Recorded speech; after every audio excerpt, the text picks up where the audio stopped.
नमस्कार दोस्तों, आज हम फिर से एक दिल दहला देने वाली कहानी लेकर आ गया हूँ। देखिए इस वीडियो में एक कॉल की वजह से कैसे मौत होती है। तो चलिए वीडियो शुरू करते हैं और बने रहिए अंत तक। आफिया आज भी ऑफिस में देर तक रुकने वाली थी ताकि कल के प्रेजेंटेशन के लिए सारी तैयारियां वक्त पर मुकम्मल हो सकी। अभी रात ने अपना आधा ही फासला तय किया होगा कि बीच में अचानक पूरे ऑफिस की लाइट चली जाती है। आफिया ये देख जरा चौंक सी गई, लेकिन गनीमत थी कि कंप्यूटर की स्क्रीन अब भी चालू थी। कीबोर्ड पर हाथ चलाते हुए आफिया एकाएक पसरे से आसपास के अंधेरे को घूर के देखने लगी। तभी उसके मोबाइल की घंटी बजती है।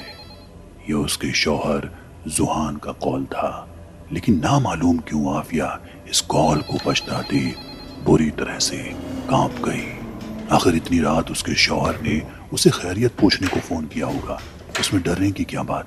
लेकिन हकीकत तो ये थी कि उसका शौहर जुहान आज से करीब 4 महीने पहले ही एक सड़क हादसे में मारा गया था। आफिया ने अपने आप को संभाला और उसे बस एक वहम मान फिर कीबोर्ड पर उंगलियां चलाने लगी। लेकिन अब उसके मरहूम पति के ख्यालों ने उसकी आंखों को अश्कों के हवाले कर दिया था। नींद उसकी भारी आंखों से आजाद थी और जुहान के ख्याल उसके दिल के बेहद करीब। तभी अचानक उसे किसी के कदमों की आहट महसूस हुई। इस वक्त कौन होगा? ऑफिस में तो मैं अकेली ही हूँ, शायद सिक्योरिटी गार्ड होगा। यह सोचते हुए दोबारा वो अपनी केबिन में जाकर बैठ गई। यूं ही कुछ और घंटे बीत गए। घड़ी में अब रात के करीब 2 बजने को थे और धीरे धीरे आफिया भी थकान में चूर नींद के आगोश में जा रही थी। उसे महसूस ही नहीं हुआ कि कब कीबोर्ड पर सिर रखते ही उसकी आंख लग गई। ख्वाब में उसने अपने शौहर जुहान को देखा, जिंदा। वो उसके सामने खड़ा था। उसके चेहरे पर एक अजीब सी मुस्कान थी। मौत के बाद जुहान पहली बार उसके ख्वाबों में आया था। आफिया बस एकटक जुहान को देखे जा रही थी। कुछ देर बाद वो लड़खड़ाते लफ्जों में जुहान से बोली, आई मिस यू जुहान, मुझे छोड़कर जाने की इतनी भी क्या जल्दी थी तुम्हें? जुहान ने जवाब दिया, मैं तुम्हें छोड़कर कहीं नहीं गया हूं, हम दोनों जल्द ही साथ होंगे। लेकिन तुम तो मर चुके हो। अभी आफिया के लफ्ज जुबान में कैद ही थे कि अचानक जुहान उसके सामने से पोशीदा हो गया। लेकिन उसकी एक आखिरी मुस्कान अब भी आफिया के सामने थी। उसने एक अजीब सी बेचैनी को महसूस किया और तभी अचानक वो अपने ख्वाब से बाहर आ गई। लेकिन अब उसके सामने का मंजर और भी डराने वाला था। उसकी नींद से भारी आंखें कंप्यूटर स्क्रीन पर जा टिकी, जहां जुहान की वो मुस्कुराती तस्वीर दिखाई दे रही थी। क्या यह हकीकत थी या फिर वो अब भी उसी भयानक ख्वाब को जी रही थी? इसकी तस्दीक के लिए उसने अपनी आंख मसली और एक बार फिर स्क्रीन को घूरा। लेकिन इस बार सब ठीक था। बस किसी के होने का एहसास उसे अंदर ही अंदर से नोचे जा रहा था। तभी उसका जिस्म एक अजीब सी ठंडक का शिकार हो गया, जैसे किसी ने उसके जिस्म पर बर्फ की सिल्ली रगड़ दी हो। उसकी नजरों के सामने ही ऑफिस की सारी खिड़कियां खुली हुई थी जो उसने बंद की हुई थी। वहां से फरवरी महीने की सर्द हवाएं उसे छूकर निकल रही थी। जुबान भरी सरसराने की आवाजें उसके जहन में खौफ पैदा कर रही थी। इन ख्यालों के बीच ऑफिस का काम करना नामुमकिन सा था, इसलिए बिना कुछ सोचे समझे वो घर के लिए रवाना होने लगी। कार की चाबी उसने अभी हाथ में ही ली थी कि अचानक पीछे से जानी पहचानी आवाज ने उसे पुकारा, आफिया, मुझे छोड़कर जा रही हो? यह आवाज तो जुहान की है, लेकिन वो कैसे? फौरन अपने इस ख्याल की तस्दीक के लिए आफिया पलट कर पीछे मुड़ती है, लेकिन वहां सिर्फ एक काली परछाई थी जो धुंधली नजर आ रही थी।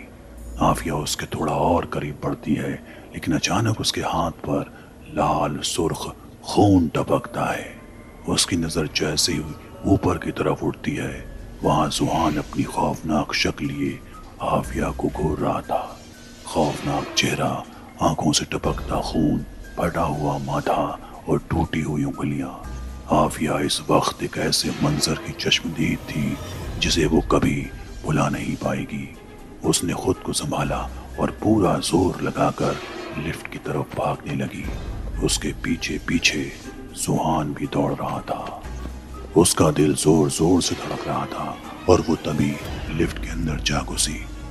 लिफ्ट का दरवाजा बंद हुआ और आफिया होश संभालते हुए लंबी लंबी सांसें भरने लगी कि तभी अचानक पूरी लिफ्ट कुछ अजीबोगरीब आवाजों से भर गई, जैसे कोई चीख चीख कर रो रहा हो। क्या था यहाँ, और आखिर आफिया ही इस खौफनाक हरकत का शिकार क्यों हो रही थी?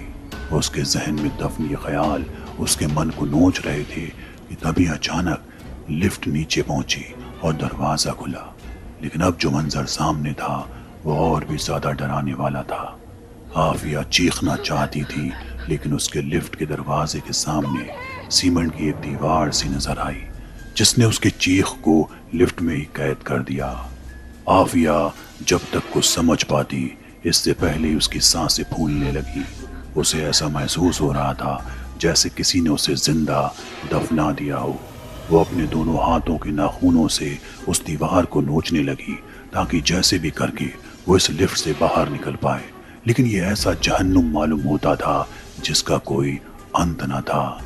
थोड़ी ही देर में उसे उस दीवार में दरारें नजर आई। जैसे जैसे वो आगे की तरफ बढ़ती गई वैसे वैसे ही दीवार एक कब्र की शक्ल लेने लगी और जोरदार आवाज के साथ उस कब्र से एक लाश ऊपर आ गिरी जिसका खौफनाक चेहरा, आंखों से टपकता खून, फटा हुआ माथा और टूटी हुई उंगलियां आफिया के बदन पर रगड़ रही थी। और वो लाश जोर से चीखी जिससे आफिया की आंखें बंद हो गईं। अचानक कुछ देर बाद उसकी आंखें दोबारा ऑफिस के टेबल पर खुली। उसने राहत भरी सांस ली और सोचने लगी कि शायद उसने कोई बुरा सपना देखा होगा। तभी अचानक उसके मोबाइल की बेल बजती है और ये कॉल था उसके शौहर सुहान का। आफिया ख्वाब में वो सब देख चुकी थी जिसकी शुरुआत उसके मरहूम शौहर की कॉल से हुई थी। वो फोन नहीं उठाती और गार्ड को बुलाकर कहती है, मुझे मेरी कार तक छोड़ दो। गार्ड आफिया को कार तक छोड़ देता है। आफिया कार घर की तरफ तेजी से दौड़ा देती है। उसे लग रहा था कि जैसे उसने ख्वाब को हकीकत में बदलने से रोक लिया हो, लेकिन वो गलत थी। अचानक उसकी कार के सामने सुहान की खून से लथपथ लाश आ जाती है और कार अनियंत्रित होकर ओवर ब्रिज से नीचे गिर जाती है। आफिया कार में फंसी आखिरी सांसें गिन रही थी। उसकी बगल वाली सीट पर सुहान मुस्कुराकर कहता है, मैंने कहा था ना कि तुम गाड़ी मत चलाओ। आफिया को वो लम्हा याद आता है जब वो सुहान के साथ लॉन्ग ड्राइव पर गई थी और उसने कार चलाने की जिद की। सुहान के लाख मना करने के बावजूद उसने कार को हाईवे पर दौड़ाया, जबकि वो नई नई कार चलाना सीखी थी। और इस दौरान उसने कार को ट्रक से भिड़ा दिया। इस हादसे में सुहान की मौत हो जाती है और वो मरते वक्त आफिया से कहता है, मैंने कहा था ना कि तुम गाड़ी मत चलाओ।